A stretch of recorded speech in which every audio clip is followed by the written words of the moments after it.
नमस्कार, मैं हूं नीरज प्रियदर्शी और आप देख रहे हैं पीपीएम टाइम्स झारखंड।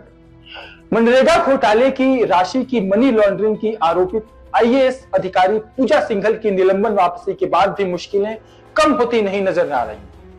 अब पूजा सिंघल की पोस्टिंग नहीं करने को लेकर ईडी ने यानी कि इन्फोर्समेंट डायरेक्टरेट प्रवर्तन निदेशालय ने कोर्ट में आवेदन दिया है। शनिवार को कोर्ट के नहीं बैठने के कारण सुनवाई टल गई थी। इस मामले में पूजा सिंघल के वकील ने कोर्ट में जवाब दाखिल किया है।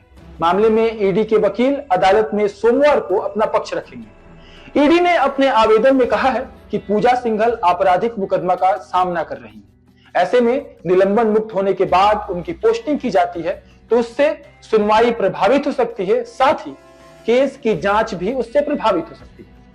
ईडी ने सुप्रीम कोर्ट के आदेश का भी हवाला इस मामले में दिया है।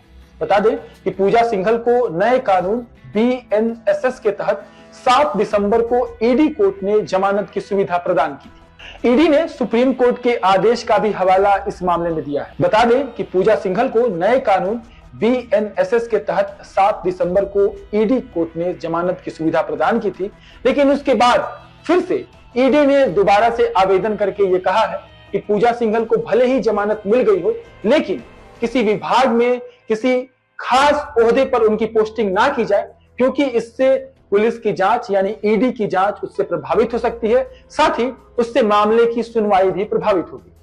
जेल से निकलने के बाद पूजा सिंघल का निलंबन वापस तो ले लिया गया, लेकिन उसके बाद उन्होंने कार्मिक विभाग में अपना योगदान दिया है।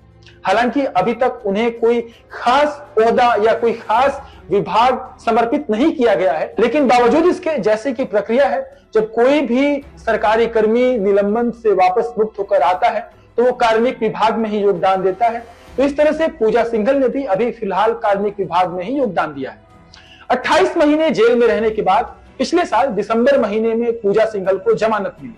वहीं 21 जनवरी को उनका निलंबन वापस लिया गया, जिसके बाद ईडी ने पूजा सिंघल की पोस्टिंग नहीं करने के लिए दोबारा से कोर्ट में आवेदन दिया है।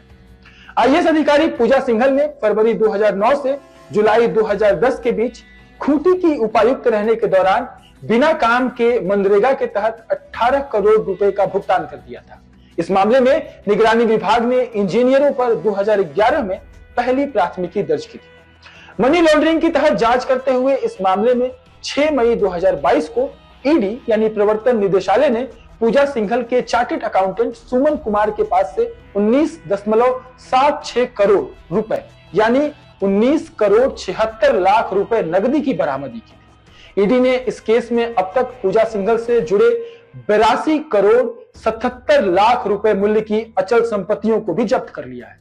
ईडी के निशाने पर पूजा सिंघल के साथ ही उनके पति अभिषेक झा, उनके चार्टर्ड अकाउंटेंट सुमन कुमार, खूंटी जिला परिषद के तत्कालीन कनीय अभियंता राम विनोद प्रसाद सिन्हा भी शामिल है।